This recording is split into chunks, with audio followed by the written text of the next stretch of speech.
We'll hear argument this morning in Case 20-1530, West Virginia versus the Environmental Protection Agency and the consolidated cases. Hey everyone, this is Leon from Fiasco and Prologue Projects. On this week's episode of 5 to 4, Peter, Rhiannon, and Michael are talking about West Virginia v. EPA. In this case, the Supreme Court took up whether or not the EPA has the right to favor cleaner energy sources under the Obama administration's Clean Power Plan. But kind of like the quirky thing about this is it's connected to policies that are not even in place right now, right? Exactly. The policy was immediately challenged in court by the energy lobby. And when the Trump administration came into office, it was abandoned. The court heard the case anyway, despite the issue being moot, and ruled against the EPA. This is 5 to 4, a podcast about how much the Supreme Court sucks.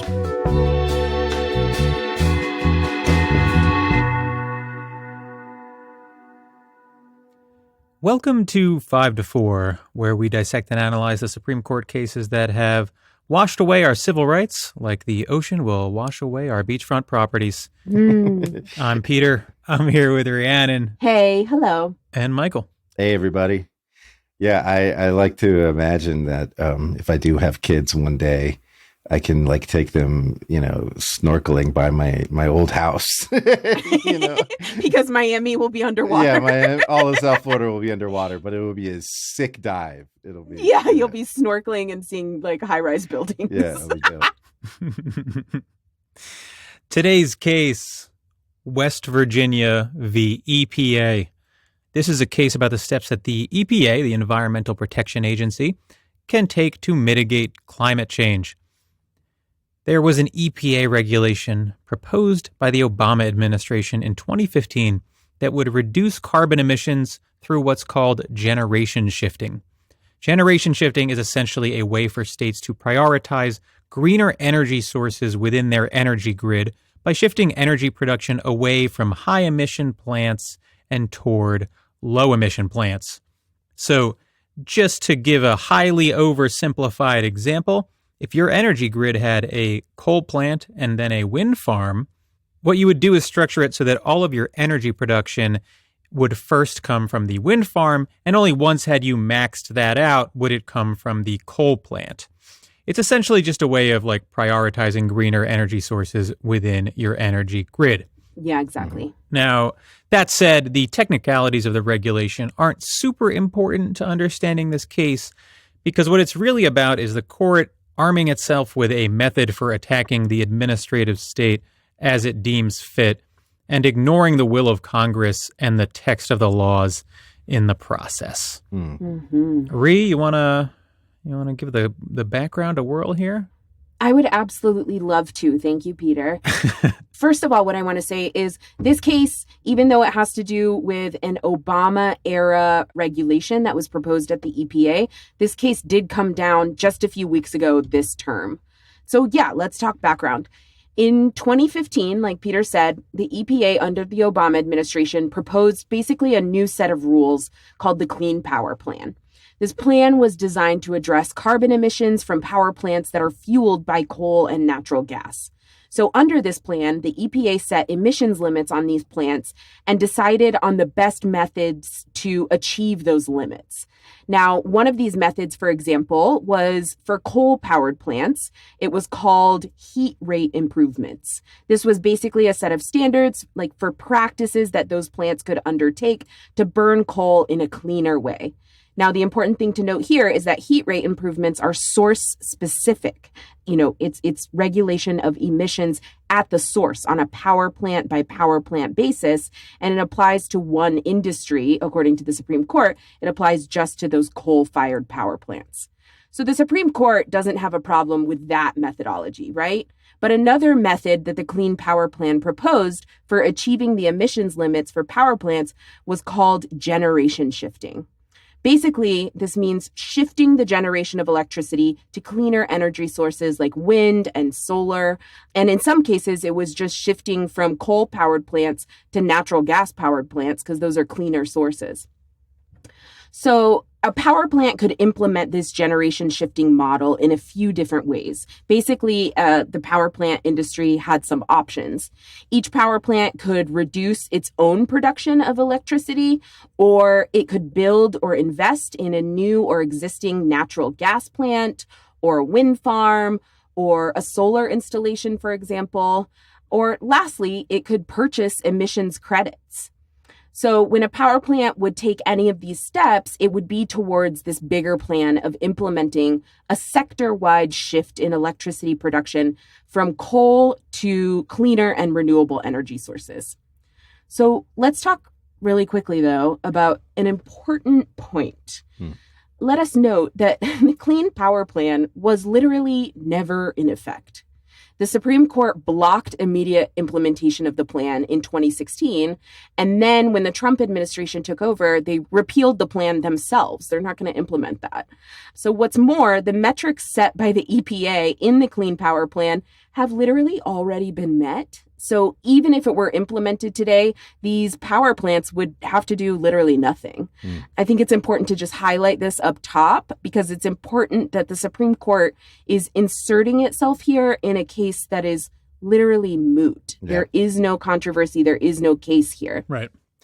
So let's talk about the law. And the fundamental question here is, does the EPA have the authority under the Clean Air Act to pass this regulation?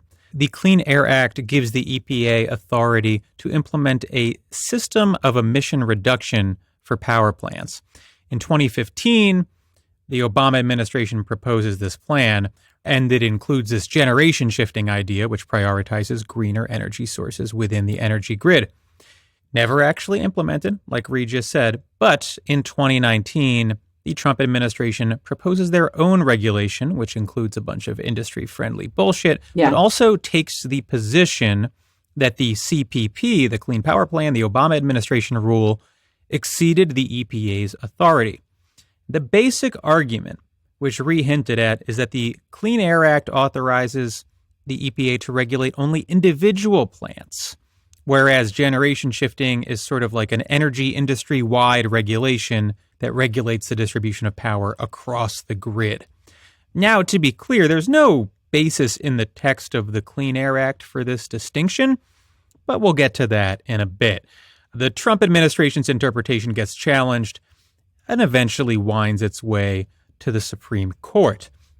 And in a 6-3 decision authored by the bad guy from Fern Gully, the Supreme Court sides with the Trump administration. His name was Hexus, Peter. How do you remember that? You know, some of you were not raised on Fern Gully, and it shows.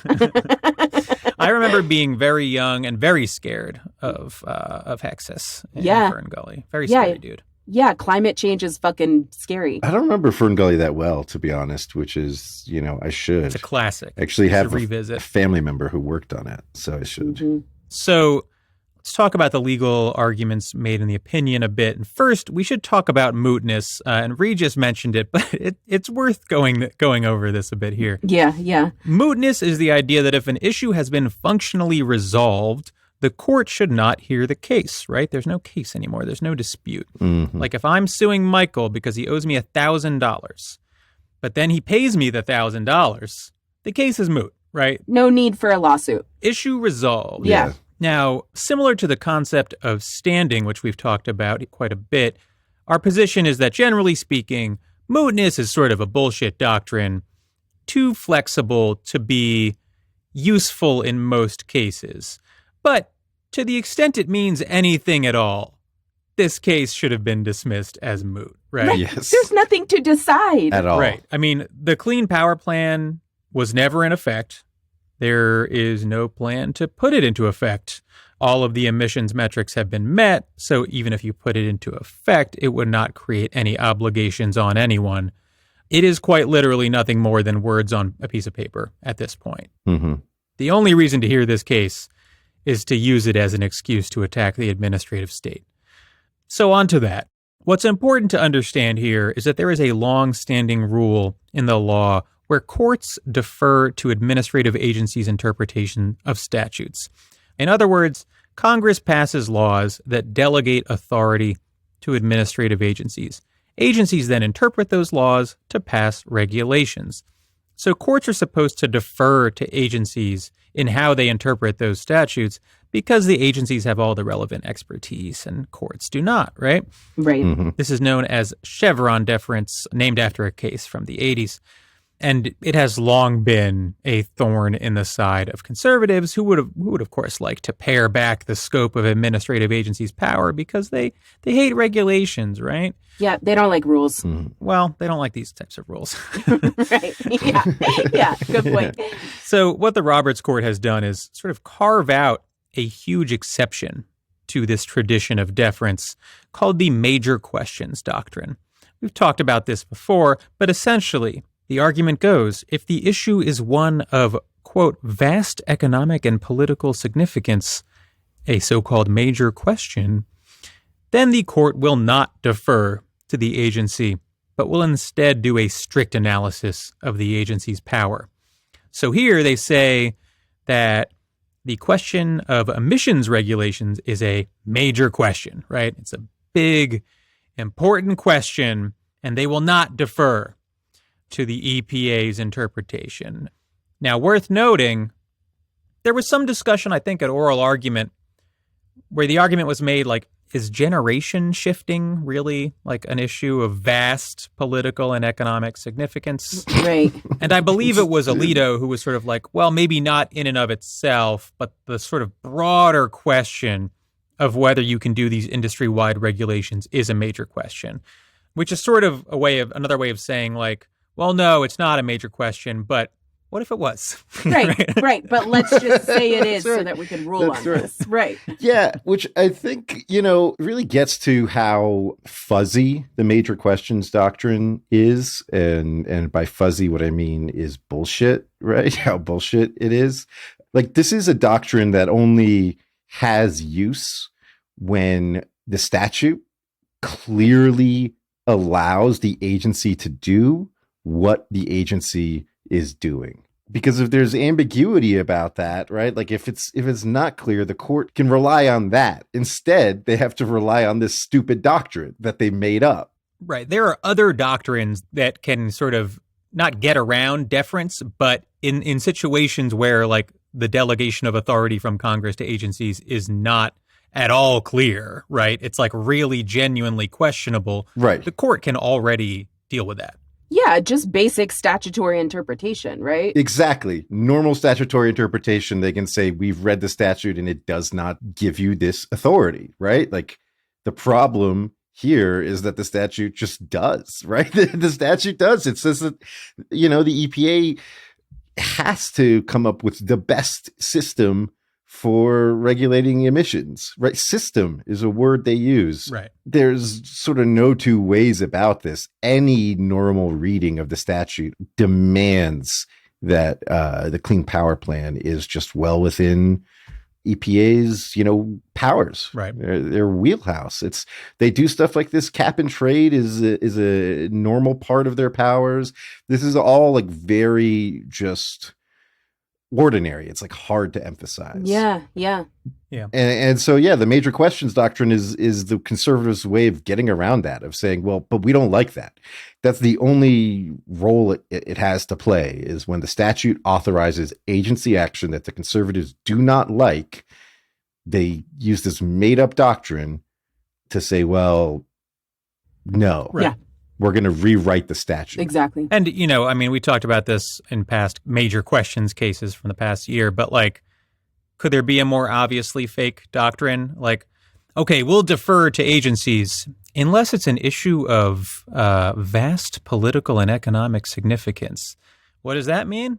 Fuck should I know? I mean, who could possibly know what that means? Right. Yeah. Whatever I say it means. Yeah. Exactly. And see how the interplay between the different branches of government is happening. The Supreme Court is literally saying, if this is an important question to us, we're inserting ourselves here, right? Right. If it thinks that a statute is big enough, important enough, monumental enough, sweeping enough, well, that's when this self-important Supreme Court says, oh, we'll step in, right? Right. This is a question for the Supreme Court. Exactly. Yeah. We got to figure this one out for everybody. I mean, I think it's worth noting, like the Clean Air Act deals with major questions because pollution and climate change are major issues, which is why it delegated massive power to the EPA. Exactly. Yeah, it's also why Congress passed a law, right? Yeah, like Congress definitely thought this was a major question.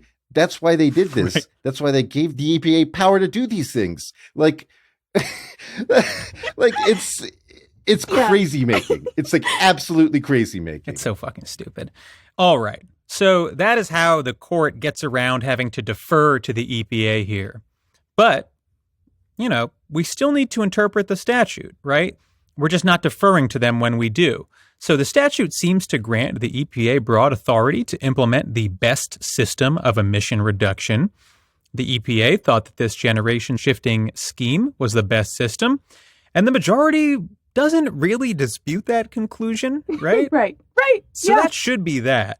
But instead, what they do is they say, well, look, this generation shifting thing, it's like a bit newfangled, don't you think? Mm-hmm. Yeah. So even if it fits within the clear language of the law, we don't really think that that's what Congress meant when they passed the Clean Air Act. Literally, like, get off my lawn jurisprudence, you know? So even though the Clean Air Act gives the EPA broad authority to regulate emissions, and indeed, even though the intent of the law is to grant flexibility to the EPA to handle new concerns and new technologies, the court says, like, well, sure, but in our opinion, it shouldn't cover this. And that's basically what their analysis is. The court seems to endorse a new test for these sort of major question cases. And the test, and I'm not joking, is whether the regulation, quote, raises an eyebrow. Wow.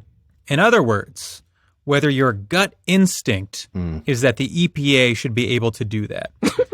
That's the actual test that the court embraces here. Like, the raising an eyebrow language is from the opinion. Right. Well, what's so interesting also is John Roberts is basically saying, like, if the regulation raises my eyebrow, someone who is not an environmental scientist, somebody who does not work at the EPA and has seen all of this evidence, all of this testing, all of the reasons why, you know, they promulgated these new regulations, but just if it raises my eyebrow, that's the test. Right.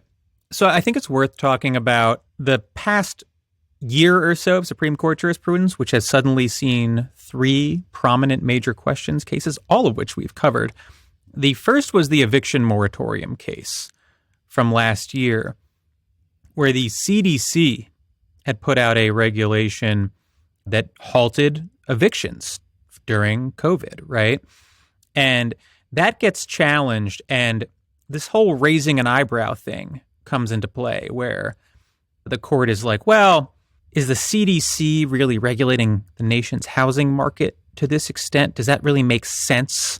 Or does that sort of, like, on a gut level feel a little bit broader than what the CDC's role is? Does that sound right? Right. I don't agree with that, certainly not during a pandemic, nor do I believe that the scope of agency authority is determined by, like, what you think the vibes of the agency are if you're John Roberts. But I do think that there's sort of like a natural appeal to that argument in the case of, like, the CDC implementing an eviction moratorium, right? Where this is obviously something where they're in some way outside of their zone. Right. A few months later, you get the OSHA vaccine mandate. And the court says, well, we don't think that OSHA should be able to regulate vaccines in this way because vaccines are sort of like public health outside of the workplace, right? They're not really related to the workplace enough for OSHA to be regulating it. And that raises an eyebrow, right? On a gut level, we believe that it's outside of OSHA's scope. And all of a sudden, you're getting into, like, much grayer territory where you're like, well, is it really? And then finally, we arrive at a place where they're like, and also, we don't think the EPA should be able to regulate the energy industry. Right. Right. Yeah. emissions from power plants, like the core mission And it's like, of the EPA. it's this weird thing of like prioritizing the conservative justice's gut level over everybody else's gut level. Like everybody has a gut level instinct and a gut level plan about like what we're doing here. And the people at the EPA, the people in the Obama administration didn't have a gut level reaction that this was beyond the scope of the EPA, right? Like it's such a weird doctrine. I mean, the idea that the scope of the EPA's authority or of any agency's authority is based not on the authority that Congress grants it, but on what like a layperson thinks the agency should do, presumably like based on its name or something. Right. Yeah. Right. It's just inherently fucking stupid. Like we don't need you to be like, is this what the EPA should be doing? It's like, well, Congress told you what it should be doing. That's the whole point. Right. This analysis is just, I mean, it's just it's garbage. It's just fucking ridiculous. It's just so fucking stupid. I feel like the dissent was really good on this point, and I think this is maybe a good time to get into the dissent. It's by Kagan, who is very much like at home and comfortable talking administrative law. And so it comes through. I thought it was pretty strong. But one of her best points is, I think, showing very clearly how sort of stupid Robert's gut instinct is in this case. Uh-huh. And so to illustrate, she talks about like the way the power grid works and the market and how it naturally goes towards cheaper power generation first, regardless.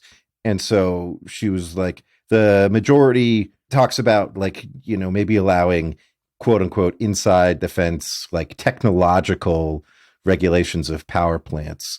But the EPA can affect the same exact thing by doing that. If you say you have to do some carbon capture, well, that increases the cost of burning, you know, coal and natural gas, which bumps them down in the priority list of which energy to go to because it's more expensive now. And the EPA could easily get generation shifting that way by just making stuff more expensive, by regulating it to the point where it's too expensive to be first or second on the list of energy sources.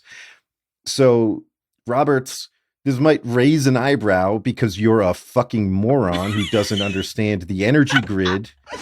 But for someone who like is even moderately fluent in it, this is pretty normal stuff. Yeah. I saw a massive machine made almost entirely of metal take off and fly through the sky the other day. And I will tell you, an eyebrow was raised. Yeah. How is it doing that when it's heavier than the air? Yeah, that's a good question.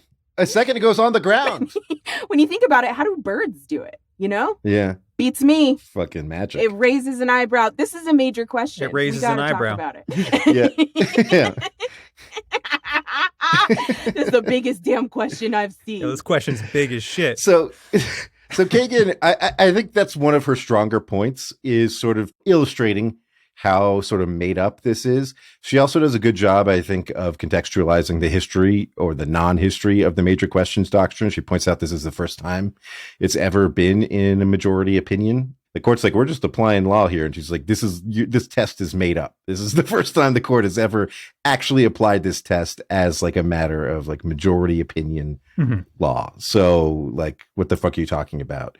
And then differentiating like Peter just did with like the OSHA and vaccine stuff and agencies maybe stepping out of their lane.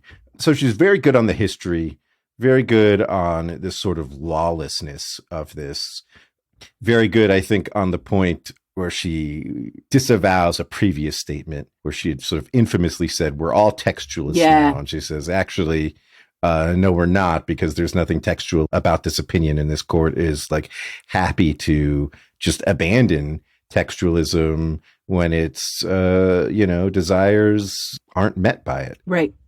Yeah. But also maybe like don't publicly announce that we're all textualists, like you're completely biting on their bait. And then get duped. Yeah. And then they immediately reveal that they're actually not. You just got had. Yeah. I mean, I think this illustrates how badly duped so many libs were, but it's at least gratifying to see them be like, yeah, that was some bullshit. Yeah. Textualism bullshit. And this is Right. bullshit. Yep.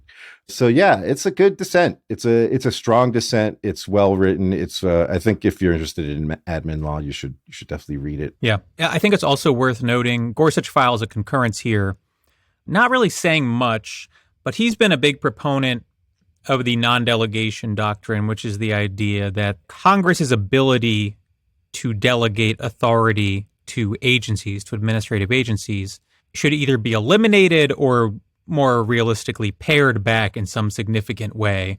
And then this concurrence is just sort of like his victory lap, being like, okay, so like this isn't quite non-delegation, but it's close, right? Mm-hmm. Like we've basically sort of replicated it by another name. So big pat on the back for me. Kagan has like a little snark, I think, for Gorsuch. She drops in a footnote where she says the majority opinion at least addresses the statute's text, thus she takes issue with it. She says the concurrence, by contrast, concludes the Clean Air Act does not clearly enough authorize EPA's plan without even citing the statutory text. Nor will you find the concurrence ask, what does the phrase best system of emissions reduction mean? So much for, quote unquote, beginning as we must with a careful examination of the statutory text. I mean, that's as close as Elena Kagan will ever come to calling someone totally full of shit. Right. Yeah, exactly. Right. Y'all aren't even doing this by your own rules. But it's not bad as far as that stuff goes. Yeah. I mean, pretty lazy to not even bother with the fucking text of the statute like that. Right. Like, come on. Who needs to, baby? Yeah. Stepping back, the past term caused so much destruction that much of the discourse is about like what it has wrought. But it's just important to realize how much of the term the conservatives spent like arming themselves for the future. Last week, we talked about how many existing legal tests they threw out and replaced with an analysis of history and tradition, which is both readily subjected to manipulation and inherently biased towards reactionary outcomes. And here you have the court crystallizing the major questions doctrine as the law of the land, essentially just as a way to attack regulations it doesn't like. You know, these are doctrines designed to give themselves ammunition for the future, for the next case, to make the next awful thing they do seem as though it's grounded in precedent. And we've discussed this a bit before, but this is how bullshit jurisprudence works, right? In the first case, you make it up. In the second case, you cite the first case and say that you're following precedent. In the third, you cite the second. Each case is a justification for the next, right? And eventually you reach a point where there are so many layers of cross-referencing cases that you might not realize that the foundation is bullshit. It's the illusion of structural integrity, right? That's absolutely right. And so in 10 years, there might be a whole well-developed major questions doctrine that you can like read and distill for your admin law outline in law school and shit. And if you don't go back and read through to this case and read this case critically, you will have no idea that it is entirely made up bullshit, right? From what is an advisory opinion for the non-legal nerds. An advisory opinion is basically when the Supreme Court or a court in general issues an opinion that doesn't really have the force of law. Because there was no like case or controversy before it. Something that the court is held in very low recognition and esteem by the Supreme Court. And Kagan calls this an advisory opinion. I think it's not really in doubt that that's what this is. Yeah. The court just being like, we're going to issue in an advisory opinion where we basically say, hey, don't get too cute, EPA. Right. You think you can fix climate change? We're here to tell you you can't. Right. And we're going to stop you if you try. That's basically what this opinion is. Totally.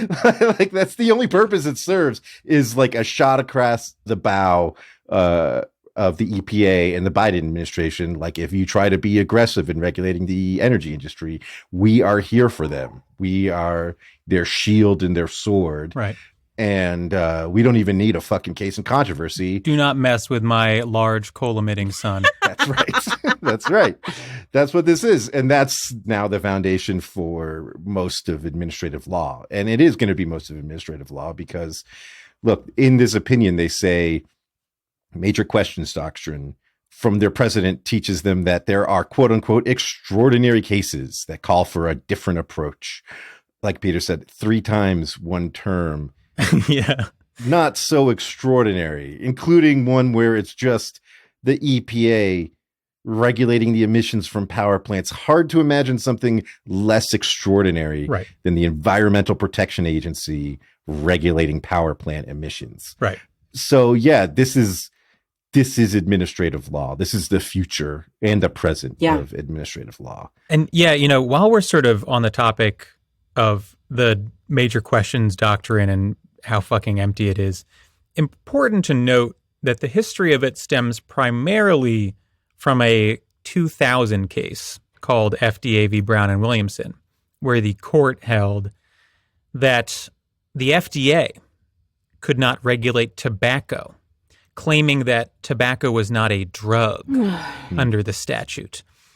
And they sort of couldn't really justify on that on its face. So they said, well, this is an issue of vast political and economic significance. Smoking cigarettes. So we think that Congress should have to sort of specifically say that you can regulate tobacco. Right. Which Congress subsequently did, right? Mm-hmm.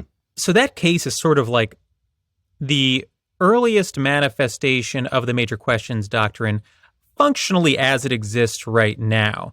But then it just gets ignored. It gets ignored for years. In 2007, there's a case called Massachusetts v. EPA, and it's about the ability of the EPA to regulate greenhouse gas emissions, something that people were concerned that might come up in this case, whether the EPA can actually regulate emissions at all. Right. The court thankfully didn't quite go there. Scalia writes a dissent where he basically says, no matter how big the question, we need to defer to agencies on issues like this. That dissent was signed on to by Thomas, Alito, and Roberts. Well. So that's 2007. Those dudes taking the complete opposite position that they do here, the express opposite position. But, Anthony Kennedy left the court. Ruth Bader Ginsburg left the court. All of a sudden, doctrines that grant the court huge amounts of power are looking pretty sweet to the conservatives. Mm-hmm. That's right. And so they looked back on that, 15 or so years later, and they thought, actually, maybe we were wrong about that, Yeah. We've been really harsh on the major questions doctrine, and maybe it's our best friend. Actually, this does raise my eyebrow. Yeah. It is interesting to see. Scalia, it was definitely a different brand of conservative who was a lot more sympathetic to the need for the administrative state generally. He is very statist in that way. And I think he had background in the executive branch and working in agencies. And that's probably, a function of that. It's also worth noting that the EPA we were talking about was the Bush administration EPA. Of course. I think it's no surprise that where FDA v. Brown and Williamson is basically taking a swing at Clinton's FDA for trying to do good. And the next time you see this, it's the conservatives being like, well, let's defer to Bush's EPA, of course. Right? Like, we don't like Clinton's FDA, but we do like Bush's EPA. Not surprising that they don't like Joe Biden's EPA, right? Like, it's just ideological preferences. And, on the note of sort of who's driving this and like the political actors behind it, a big player here is the Republican Attorneys General Association, which is just this sort of like association of Republican attorneys general, like state attorney general, attorneys general, right? AGs. I'm going with AGs. Yeah, there you go. Which was formed in the late 90s as sort of like a political thing. Like, we're going to get more Republicans elected to AG, and has evolved into a massive legal, like Republican legal activist network, right? Yes. They bring suits like designed to push the GOP agenda. Yeah. And they're involved in this. And it's sort of insane what the shit they get up to, because it's not always like pro states' rights. Like, they've made arguments against California implementing their own emissions caps, right? So they're not like, well, we represent the interests of states. They're literally just out there filing lawsuits for the Republican Party. Mm-hmm. Yeah. So this case is sort of designed by RAGA, by the Republican Attorneys General Association, and they've sort of become their own little political body. They can accept donations, especially both Citizens United. They have established themselves as what's functionally their own little subset of the Republican Party. And if you look at the counsel on the briefs in this case, West Virginia is the sort of headliner petitioner here, but there are a bunch of other states involved. So you have participation from attorneys general from like Alabama to Montana to Georgia to South Carolina to Louisiana, Utah. There's like a dozen more. So, I think what you're witnessing here is that like this coordinated effort by Republicans in state offices to drive their agenda forward using like dark money, right, to sort of fund these efforts to do like right-wing impact litigation. Absolutely. Yeah. Yeah, that's right. And if you think the Republican judges that they're arguing in front of are any less organized or informed by the network. Right. Any less down for the cause, you are sorely mistaken.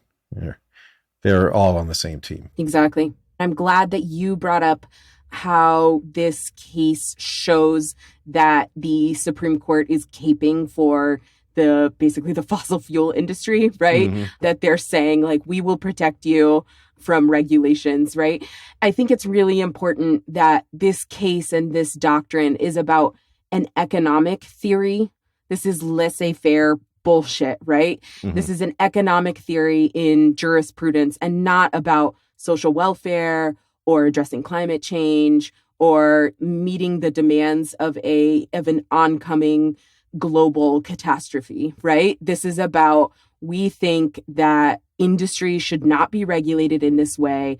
It's about, we think, industry should not be regulated this way. It should be sort of unbound by these silly regulations. And if the EPA or any agency, right, wants to impose these kind of broad rules on an industry-wide issue, it's going to be struck down. I think that the future attacks on the administrative state, it's not super clear like what will happen in the future beyond the EPA, but you can certainly imagine this Supreme Court using the major questions doctrine, using these economic theories that are at the base of these decisions.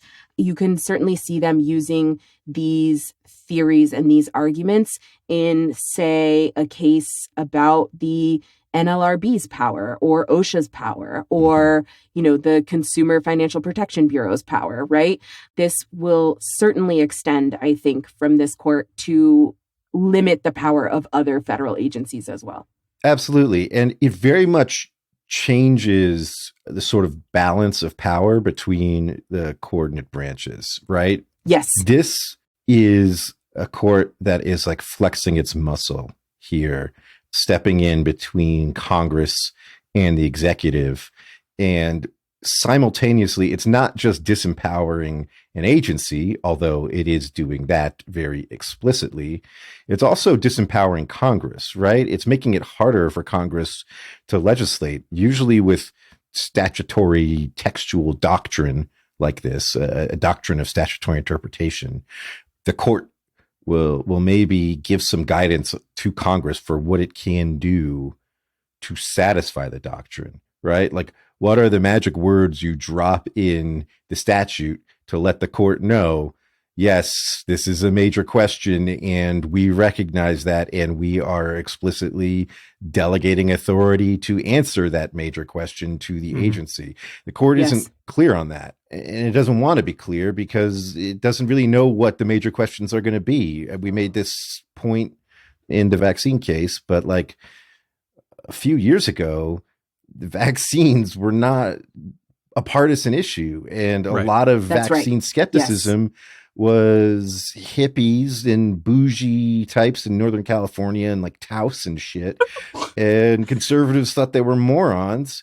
And so it wouldn't have clocked as a major question, like exactly. At all. Like, yeah, like the media environment changed and the political environment changed, and something that wasn't a major question became one. So all this really does is empower the court at the expense of Congress and agencies, which is a shame because Congress is already unbelievably dysfunctional. Writing laws is already extremely difficult.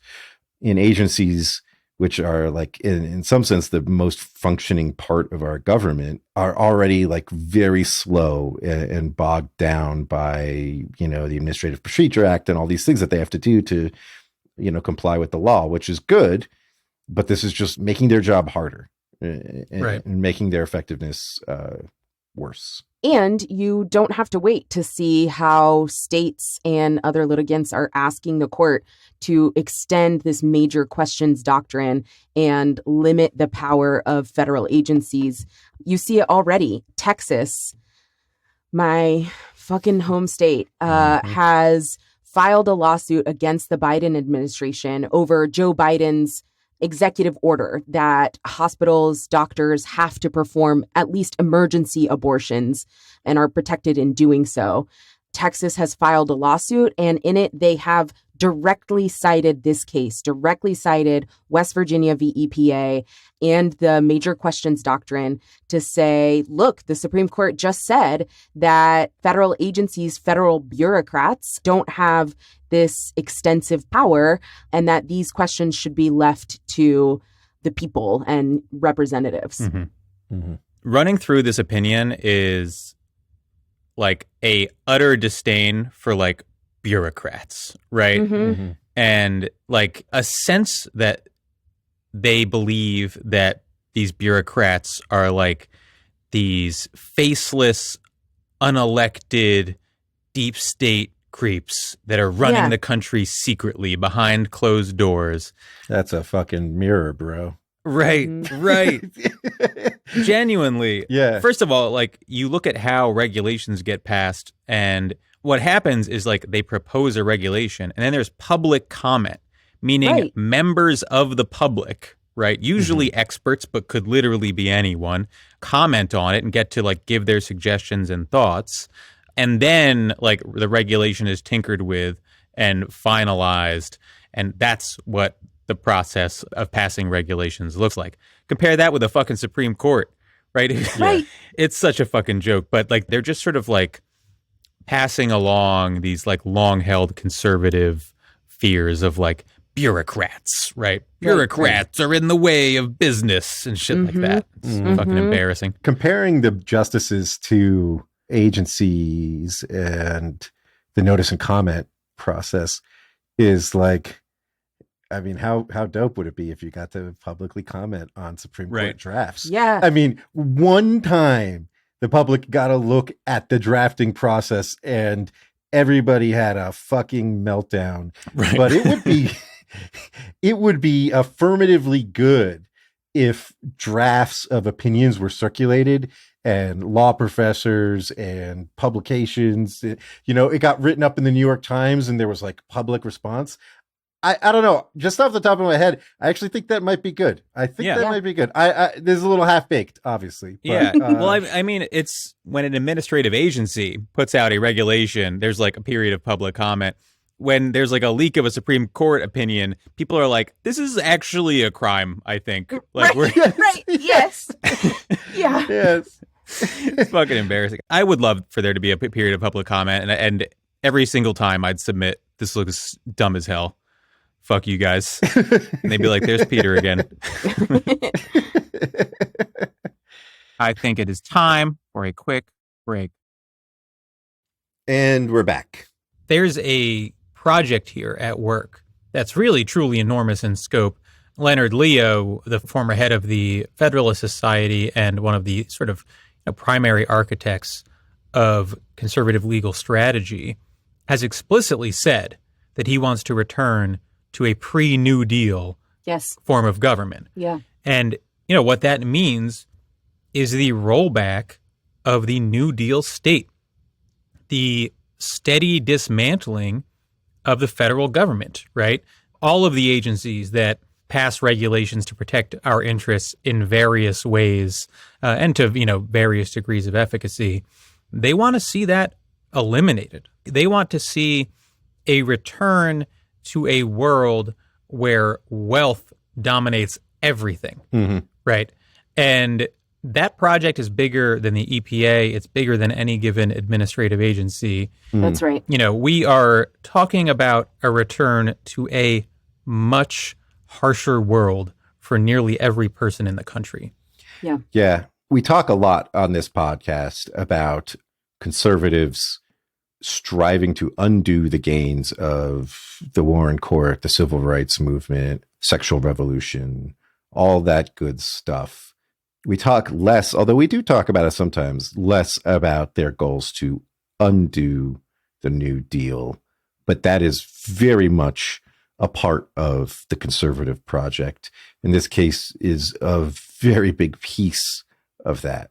The dismantling of the administrative state is the effort at rolling back the New Deal as much as possible. And that is a lot of what we can expect in the next 10 to 15 years if the composition of the court doesn't change. We've talked a lot about how their goal, the conservative legal movement's goal, has been to attack the wins of the Warren Court.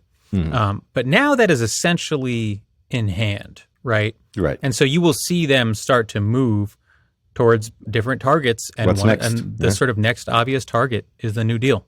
Yeah. And just to hone in on climate change as we wrap, I feel like the thing that's so depressing about this case is that, like, all we're talking about is some little ticky-tack regulation that was never implemented and, like, wouldn't do anything if it was, right? It's not like this is the Green New Deal, right? We have this, like, pathetic milquetoast administration that has no interest in implementing the kind of climate change legislation that we actually need, even if it could get it through Congress, which they can't, right? And then lurking in the background is the Supreme Court throwing this case at us just to, like, remind everyone that if by some unparalleled miracle we do something to address climate change, they'll be there to strike it down. Yeah. Right? Yeah. It's just fucking, just bleak. This is why the Zoomers are going to rise up and kill us. And we deserve it. Yeah. It's not our fault, Zoomers. Please bear us. I think the boomers and the greatest generation, Jesus Christ, the Dems are old, who like run the Democratic Party, I don't think they really appreciate how much this encourages people to just lose faith in democracy and democratic politics, small d and large d democratic politics. Like, what is the fucking point, right? Like, honestly, like what are we talking about here? Yeah. Right.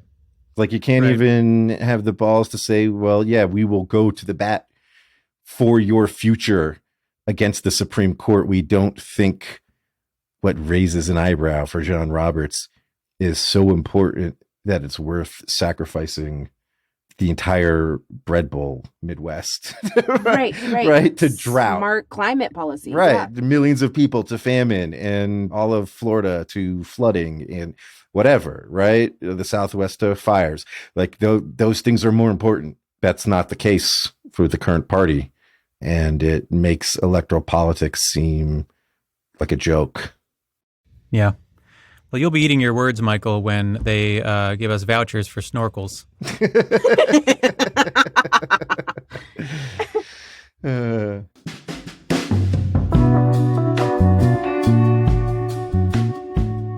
Next week, Jamel Bowie coming on the show and talking about the Democrats. Talk about what I was just talking about. Specifically about the Democrats' response to the modern Supreme Court. And we're going to give them a rating out of 10 and how well they're doing. Hot or not. Follow us on Twitter at 54pod. Subscribe to our Patreon, patreon.com/54pod, all spelled out. premium and ad-free episodes, special events, access to our Slack, all sorts of stuff. We'll see you next week. Bye, everybody. 5 to 4 is presented by Prologue Projects. Rachel Ward is our producer. Leon Nafok and Andrew Parsons provide editorial support. Our production manager is Persia Verlin, and our assistant producer is Arlene Arevalo. Our artwork is by Teddy Blanks at Chips NY, and our theme song is by Spatial Relations.